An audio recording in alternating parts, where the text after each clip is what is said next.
அருமை தமிழர்களே, சிவகுமாரின் அன்பான வணக்கங்கள். நம்ம தமிழர்கள் பேச்சு வாக்கில் ஒரு எண்ணை அடிக்கடி நம்ம பயன்படுத்துவோம். கவனிச்சிருக்கிறீங்களா?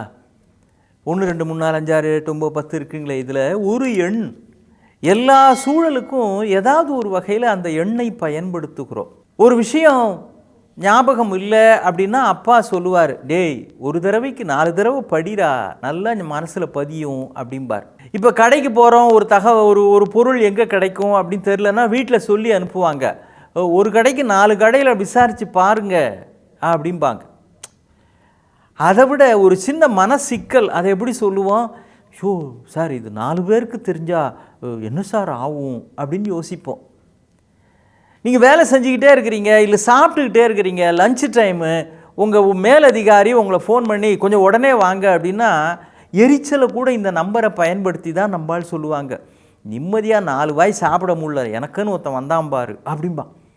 சாப்பிட்ற நேரத்தில் ஒரு தொந்தரவு வந்தால் கூட 4 வாய் சாப்பிட முடியுதா, எல்லாத்துக்கும் நொச்சுன்னு தொந்தரவு பண்ணுறீங்களே. அப்போ இந்த 4 என்கிற எண் நம் வாழ்க்கையோடு மிகவும் நெருங்கி இருக்கிறது. 4 பேருக்கு தெரிஞ்சால் என்ன ஆகும்? 4 பேர் என்ன நினைப்பாங்க? தினம் 4 பக்கம் படிங்க, நல்லதாக 4 வார்த்தை சொல்லுங்கள். தமிழன் அதை எப்படி அமைச்சிருக்கிறான் பாருங்க. நம்முடைய தொடக்கம் எது வாழ்க்கையில்? பிறப்பு. பிறப்புன்றதும் 4 எழுத்து தான். அந்த இப்படி பிறந்த அந்த வாழ்க்கை எதில் முடியுது? வாழ்க்கை அப்படின்னு வாழறமே, அதுவும் 4 எழுத்து தான். எதில் முடியுது? முடியுதுன்றதும் 4 எழுத்து தான். இந்த இவ்வளவும் யாரால் நடக்குது? கடவுள் அப்படின்னு சொன்னீங்கன்னா கடவுளுங்கிறதும் 4 எழுத்து தான். எனக்கு அதெல்லாம் நம்பிக்கை இல்லை சார், இது இயற்கைங்க அப்படின்னா கவனிச்சிங்களா? இயற்கை அப்படிங்கிறதும் 4 எழுத்து தான்.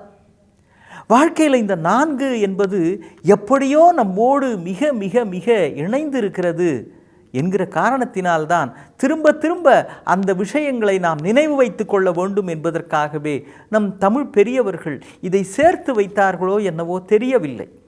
4 பேர்கிட்ட விசாரித்தா தெரியுன்றீங்களா? உண்மைதான்.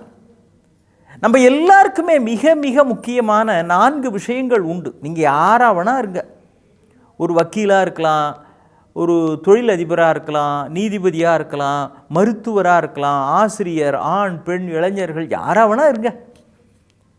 உங்களுக்கு 4 விஷயம் வாழ்க்கையில் இருந்துட்டா உங்களை விட சிறப்பான வாழ்க்கை வாழ்கிறவர்கள் யாருமே கிடையாது. 1 ஆரோக்கியம். சார், உலகத்தில் ரொம்ப அருமையாக ஒரு பழமொழி சொல்லுவாங்களே, சுவரை வச்சு தான் சித்திரம் வரையணும் அப்படின்னு. எல்லாம் இருந்து இதெல்லாம் அனுபவிக்கிறதுக்கு தேவையான ஆரோக்கியம் அப்படின்னு ஒன்று இல்லை அப்படின்னா அப்புறம் என்ன பிரயோஜனம்? உடம்பார் அழியின் உயிரார் அழிவர், திடம்படு மெய்ஞானம் சேரவும் மாட்டார்னு நம்ம திருமூலர் சொல்கிறார். நீங்கள் மெய்ஞானம் அடைய வேண்டும் அப்படின்னா கூட இந்த உடம்பை ஒழுங்காக பத்திரமா வச்சு பாதுகாக்கணும். இந்த உடம்பு என்பது இறைவன் உரைகிற கோவில் அப்படின்னு ஆன்மீகத்தில் சொல்லுகிறார்கள். ஆன்மீகம் இது அடுத்தது. உலக வாழ்க்கையில் அன்றாட நடவடிக்கைகள் சிறப்பாக செய்யணும் அப்படின்னா சில வீட்டில் பாருங்கள், அந்த முதலாளி அவருக்கு இந்த ப்ராப்ளம் அந்த ப்ராப்ளம், இது சர்க்கரை கூடாது, உப்பு கூடாது, புளிப்பு கூடாது, காரம் கூடாதுன்னு டாக்டர் சொல்லியிருப்பார். ஆனால் அங்கே வீட்டில் இருக்கிற வேலைக்காரங்க 3 வேளையும் ஃபுல் கட்டுவாங்க. நாங்கள் இதெல்லாம் பண்ணி ஹெல்த்தியாக இருந்தால் தானங்க எஜமா உங்களை கவனிக்க முடியும் அப்படிம்பாங்க. அப்போ ஆரோக்கியம் என்பது மிக முக்கியம். அதுக்கு நமக்கு என்ன சொல்லுகிறார்கள்? நமக்குன்னா இந்தியர்கள், தமிழர்கள்னே கூட குறிப்பாக எடுத்துக்கலாம். ஏன்னா அந்த உணவு பழக்க வழக்கம் அப்படின்றது நம்முடையது எப்படி இருக்குதுன்னா, நல்ல தட்டில் சாத்தை போட்டு அது மேலே ரசம், சாம்பார், குழம்பு ஏதோ ஒன்று விட்டு தொடுகறி, பொரியல், கறி அப்படின்னு தொட்டுக்கிட்டு சாப்பிட்றோமே. இந்த அளவு மாறுகிற பொழுதே உடம்பு ஆரோக்கியம் நன்றாக இருக்கும் அப்படின்னு கோல்டன் ரூல் அப்படிங்கிற மாதிரி சொல்கிறாங்க. என்னது கோல்டன் ரூல்? இப்போ சாப்பாடு சாப்பிட்றோம் இல்லைங்களா, இந்த அளவுக்கு நம்ம தொட்டுக்கிற இந்த கறி பதார்த்தங்கள் இதெல்லாம் இல்லை, குறைவாக இருக்கும். அது தொட்டுக்கிட்டே இதை சாப்பிடுவோம். இதை அப்படியே தலைகீழாக ஆக்க சொல்லுகிறார்கள். சாதம் அளவிற்கு, சோறு அளவிற்கு இந்த காய்கறிகள் இருக்க வேண்டும். காய்கறியை இப்போ கொட்டுக்கிறோமே அந்த அளவுக்கு தான் சாதம் இருக்கணுன்றாங்க, இதோட அளவு. அப்படி இருந்தால் உங்கள் ஆரோக்கியம் ஏறக்குறைய உத்தரவாதமாகிவிட்டது. ஆரோக்கியத்துக்கு அடுத்தது பணம். நிதி செய்தாரை மானிடர் பணிகுவர், எந்த நெறியினால் அது செய்யணும் நாயன துதி செய்வர் அப்படின்னு ரொம்ப ரொம்ப அதை அனுபவித்து பார்த்த மகாகவி பாரதி சொல்கிறான். அது இல்லைன்னா என்ன கஷ்டம்னு அவனுக்கு தெரியும். பணம் இருக்கிறதே அது செருப்பு மாதிரி, அளவு கம்மியாக இருந்தால் கடிக்கும், அதிகமாக இருந்தால் தடுமாற வைக்கும். நிறைய பணம் சம்பாதிச்சவங்க பணம் நிறைய இருக்கும், ஆனால் நிம்மதி குறைவாக தான் இருக்கும். பணமே இல்லை அப்படின்னா பொருளில்லார்க்கு இவ்வுலகம் இல்லை அப்படின்னு தீர்ப்பு மாதிரியே எழுதிட்டு போயிட்டாரு நம்ம பெரியவர் திருவள்ளுவர். அவர் சொன்னால் அதான ஃபைனல். அதனால் பணம் என்பது வாழ்க்கையில் மிக முக்கியமான 2வது விஷயம். 3வதுங்க, நமக்குன்னு சில பேர் இருக்கணுங்க.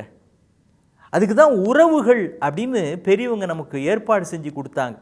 நீ யாரா வேணா இரு, உனக்கு ஒரு ஆத்திரம் அவசரம் அப்படின்னா உனக்காக சிரிப்பதற்கும் மகிழ்வதற்கும் கண்ணீர் சிந்துவதற்கும் அருகிருந்து உன்னை பார்த்து கொள்வதற்கும் ஆதரவு சொல்வதற்கும் ஆறுதல் தருவதற்கும் உனக்குன்னு 4 பேரை பத்திரமா பார்த்துக்க.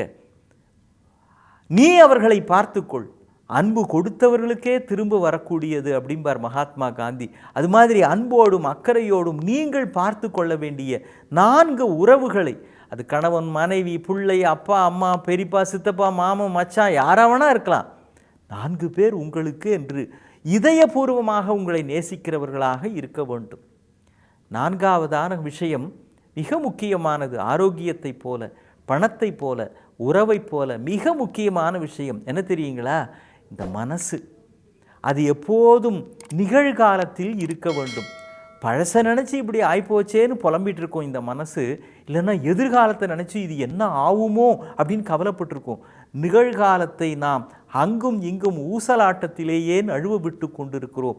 நிகழ்காலத்தில் இருக்கிற பொழுதுதான் மனித நிலை மகிழ்ச்சிகரமாக மாறுகிறது, சமநிலைக்கு வருகிறது. அதனால தான் ஹியூமன் பீயிங் அப்படின்னே பேர் வச்சான். பீயிங்னா இருப்பது, இருந்ததையோ இருக்க போவதையோ அல்ல, இருப்பதை நினைப்பது. பீயிங் நிகழ்காலத்தில் வாழ்வது, உறவுகளை பேணுவது, தேவையான அளவிற்கு செல்வம் சேர்ப்பது, இதையெல்லாம் அனுபவிப்பதற்கு உடல் ஆரோக்கியம். இந்த 4 விஷயம் உங்களுக்கு இருந்ததுன்னா உங்களை மாதிரி உண்டான்னு 4 பேர் பாராட்டுவாங்க. 4 பேர் பாராட்டுற மாதிரி வாழறது தானங்க லைஃபே. மீண்டும் சந்திப்போம். வணக்கம்.